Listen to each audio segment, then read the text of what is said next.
কি বুঝলেন এখান থেকে? বাবাজির আমার, আল্লাহ এবং রাসূলের পক্ষ থেকে কোন বিধি নিষেধ আসলে সাথে সাথে মানতে হবে, বিন্দু মাত্র দেরি করা যাবে না, কোনো প্রশ্ন করা যাবে না।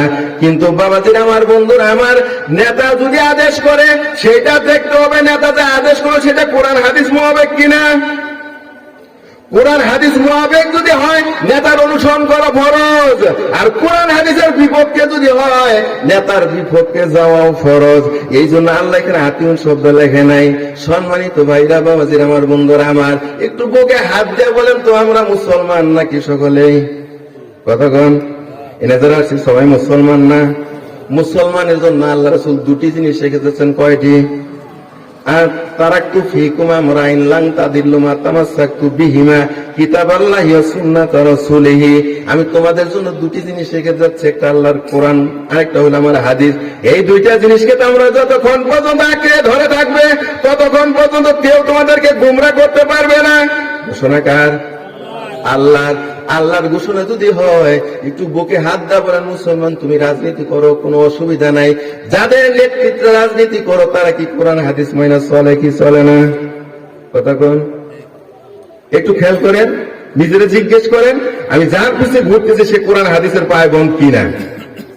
যদি পায়বন্ধ হলে আপনি তার রাজনীতি করেন, কোনো সমস্যা নাই। কিন্তু না হয়, এই যে বাবা আতিউল্লাহ আতিউর রাসূল উলিল আমরি মিনকুম, উলিল আমরি মিনকুমের পিছনে যে দেয় নেই আল্লাহ কেন, এটা বোঝার জন্য দরকার আছে না নাই? কথা কোন? আছে না নাই? সম্মানিত ভাইরা, বাবাজির আমার, বন্ধুরা আমার, এই চারটা কর্মসূচি নিয়ে দেশ চলবে। কি চলবে? দেশ চলবে। তাইলে নেতার আদেশ ততক্ষণ মানবে যতক্ষণ পর্যন্ত নেতা আল্লাহর আদেশ মানবে, রাসূলের আদেশ মানবে। কথা কোন? যখন তার বিপক্ষে যাবে তখন হারাবাটির কাজ হলো পিছন থেকে লোকমা দিবে। কি দিবে? লোকমা বোঝেন নাই? ইমাম সাহেব যদি নামাজের মধ্যে পড়ে আলহামদুলিল্লাহি রাব্বিল আলামিন মালিক ইয়াউমিদ্দিন, হবে? কি হয়েছে? মাঝখানে একটা আয়াত বাদ পড়ে গেছে, পিছন থেকে মুক্তাদিরা বলবে আল্লাহু আকবার, সুবহানাল্লাহ, আলহামদুলিল্লাহ, যে কোনো একটা তাকবীর দিলেই ইমাম সাহেব বুঝবে তার ভুল হয়েছে। এই ইমাম যদি ভুল করে পিছন থেকে লোকমা দেয়া মুক্তাদিদের সংশোধন করে দেওয়ার দায়িত্বটা কাদের? মুসল্লিদের। কাদের? মুসল্লিদের। বাবাজির আমার, বন্ধুরা আমার, এই মুসল্লিরা ইমাম সাহেবের লোকমা দেয়া সংশোধন না করে দেয়, মুসল্লিরাও গুনাহগার। কথা কোন? আর মুসল্লিরা বারবার লোকমা দিতেছে, ইমাম সাহেব যদি ভুল সংশোধন না করে তাহলে ওই রূপ ইমামকে আর ওই জায়গায় রাখার দরকার নাই? আছে? নাই? সম্মানিত ভাইরা, বাবাজির আমার, বন্ধুরা আমার, তাহলে বোঝা গেল লোকমা দিলে যদি সংশোধন না হয় তাহলে ওই রুমে দরকার নাই, এটা পাল্টাইয়া নতুন ইমাম নিয়োগ দেওয়া লাগবে। ভাইরা আমার, বাবাজির আমার, বন্ধুরা আমার, তাহলে এবার এই 4-6টা নীতি নিয়ে যখন দেশ চলবে মাঝে মধ্যে আলোচনার দরকার আছে না নাই? কোন সমস্যা হলে আলোচনা করবে, দল বিদল যাই হোক বসে আলোচনা করবে।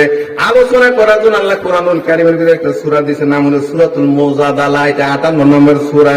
সম্মানিত ভাইরা, বাবাজির আমার, বন্ধুরা আমার, তুমি দেশকে নিয়ে শুধু বসে থাকলে হবে না, যাতে দেশের চতুর্পাশে একটা বর্ডার আছে না নাই?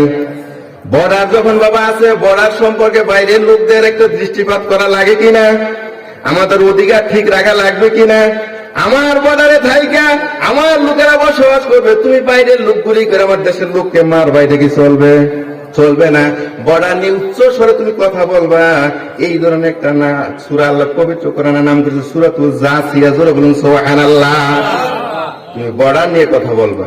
সম্মানিত হাজিরিন, পবিত্র কোরআনে আল্লাহ তাআলা আরো বর্ণনা করেন, প্রধানমন্ত্রী যেহেতু একজন, সব জায়গায় যে সব সমস্যার সমাধান করার প্রয়োজন আছে না নাই? কিন্তু প্রধানমন্ত্রী কি যাইতে পারবে সব জায়গায়? যাইতে পারবে না। এই জন্য তার পক্ষ থেকে প্রতিনিধি দল পাঠানোর দরকার আছে না নাই? এই প্রতিনিধি সম্পর্কে আল্লাহ পবিত্র কোরআনুল কারীমের মধ্যে একটা সূরা দিয়েছেন, 77 নম্বর সূরা, সূরাতুল মুরসালাত। কি নাম? মুরসালাত। প্রতিনিধি প্রেরণ করে তুমি সংশোধন করবে জনগণকে। সম্মানিত ভাইরা, বাবাজিরা আমার, এতক্ষণ সময় পর্যন্ত আমি যে কথাগুলো বললাম এগুলা কোরআনের কথা না বাইরের কথা? কোরআনের কথা।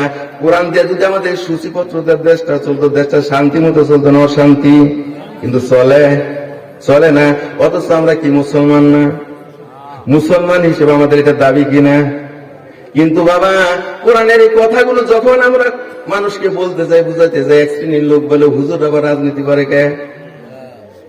কথা কন, কোরআনের কথা বললে যদি রাজনীতি হয় তাহলে এটা রাজনীতি, তাহলে কি রাজনীতি? আর যদি এটা রাজনীতি না হয় তাহলে রাজনীতি না?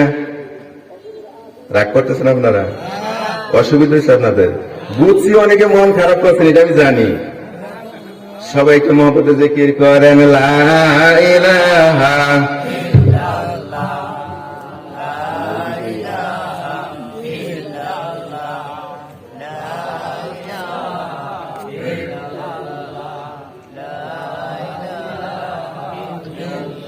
লা ইলাহা ইল্লাল্লাহ।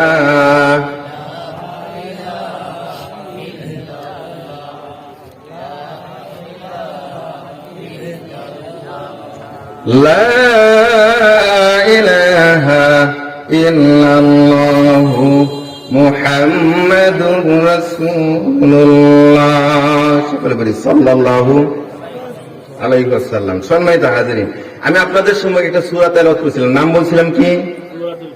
সূরাতুল ফিল। সেই সূরা নিয়ে কিছু আলোচনা করব ইনশাআল্লাহ। তবে জানি না আমার সময় কতটুকু আছে, কারণ গাড়ি যদি স্টেশনে লাইন ধরে দাঁড়ায় থাকে, একটার পর একটা যায়, যারা দাঁড়ায় থাকে ওটা টেনশনে থাকে, পিছন দিকে কখন মানে হুইসেল বাজায়, কথা কন ঠিক না ভাই? ঠিক ওইরকম আমার অবস্থা তাই। তবে লাস্টিক থাকলে এই চিন্তাটা থাকে না, যার হুইসেল কেউ দিবে না। সম্মানিত ভাইরা, সূরাটার নাম কি বলছিলাম? সূরাতুল ফিল। ফিল শব্দের অর্থ কি? হাতি। আল্লামা সানাউল্লাহ পানিপতি রহমাতুল্লাহি আলাইহি তার তাফসিরে মাযহারির ভিতর উল্লেখ করেছে, কোন সূরা বা কোন আয়াত থেকে তাফসির শুনতে হলে 5টা জিনিস খেয়াল করতে হয়। কয়টা জিনিস? 5 জিনিস। 1 নাম্বার, যে সূরা থেকে তাফসির করা হচ্ছে বা যে আয়াত থেকে তাফসির করা হচ্ছে ওটা বিশুদ্ধ তেলাওয়াত। 2 নাম্বার, সেটা মাতৃভাষায় অনুবাদ। 3 নাম্বার, সেটা শানে নুজুল। 4 নাম্বারে সেটার হলো বাস্তব ব্যাখ্যা। কি ব্যাখ্যা? বাস্তব ব্যাখ্যা। বুঝেন নাই তো কথা? বাস্তব ব্যাখ্যা মানে হলো আল্লাহ রাসূলের কাছে কোরআন নাযিল হয়েছে কত বছর আগে? 1450 বছর আগে। কত বছর আগে? 1450 বছর আগে। সেই সময় তো কম্পিউটার ছিল না, ছিল কি? মোবাইল ছিল না। সেই যুগে যে উদাহরণ দিছে, এখন ওই উদাহরণ দিতে এনে দেয়, এই পুলাহিমান বুঝবো? বুঝবে না। এই পুলাহিনকে বুঝান লাগবে কম্পিউটারের যুগের কম্পিউটারের আলোচনা দিয়ে, কথা কন। এই জন্য বাস্তব ব্যাখ্যা। কি ব্যাখ্যা? বাস্তব ব্যাখ্যা। 5 নাম্বার হলো এই আলোচনার ভিতর থেকে আমরা কি শিক্ষা গ্রহণ করলাম সেই শিক্ষা নিয়ে বাড়িতে যাওয়া। কথা বুঝছেন? তাহলে আসেন, সূরার তেলাওয়াত আমরা করেছি। আল্লাহ তাআলা ইনশাআল্লাহ অবশ্যই আমাদের বিশ্বাস রাখে, আমরা প্রত্যেকটা হরফের বিনিময়ে আমাদেরকে কয়টা করে নেকি দিয়েছে? 10টা করে নেকি দিয়েছে। এবার আসেন এর সরল তরজমাটা একটু দেখি। কি দেখি? সরল তরজমা। আল্লাহ তাবারাকা তাআলা বলেন, আলাম তারা কাইফা ফাআলা রাব্বুকা বিআসহাবিল ফিল। হে রাসূল, আপনি কি দেখেন নাই আমি হাতিওয়ালাদের সাথে কেমন আচরণ করেছি? অথচ ঘটনাটা ঘটছে আল্লাহ রাসূলের জন্মের 50 দিন পূর্বে। কতদিন? 50 দিন পূর্বে। আল্লাহ রাসূলের জন্মের 50 দিন পূর্বে যদি ঘটনাটা ঘটে থাকে, আল্লাহ রাসূল কি দেখছে? দেখে নাই। তারপরে আল্লাহ বলছেন আলাম তারা, আপনি কি দেখেন নাই? এটা না জানা দিলেও তো হইতো নাকি, যে আলাম না জরা, আপনি কি দেখেন নাই? তারা এবং না জানার মধ্যে পার্থক্যটা কি? বাবাজির আমার, এই জন্য তাফসীর মাহফিল এগুলো আসতে হয় কি জন্য জানেন? পবিত্র কোরআনের এই শব্দগুলো বড় গভীর থেকে বের করে আনতে হয়। তারা মানে হলো এমনি চোখ দিয়ে দেখা, কিন্তু নাজারা শব্দের অর্থ হলো গবেষণা করে চিন্তা ভাবনা করে দেখা। দেখা 2 রকম আছে কিনা? চিন্তা ভাবনা করে দেখা আর স্বাভাবিকভাবে দেখা। দুইটা কি একরকম? দুইটা একরকম না। আল্লাহ রাসূলকে আল্লাহ বললেন আলাম তারা, আপনি কি দেখেন নাই? কি দেখেন নাই? আলাম তারা কাইফা, কেমন আমি করেছিলাম আচরণ আসহাবিল ফিল, হাতিওয়ালাদের সাথে। আল্লাহ তাআলা এখানে তার হাবিবকে জানাইলেন, হাবিব গো, তুমি চোখ দিয়ে দেখে বিশ্বাস করতা, আবার শুইনা হেরাও মানুষ বিশ্বাস করে কি করে না? শুইনা হেরা বিশ্বাস কেমনে করে? এটা যে বলতেছে বললে ওলার উপর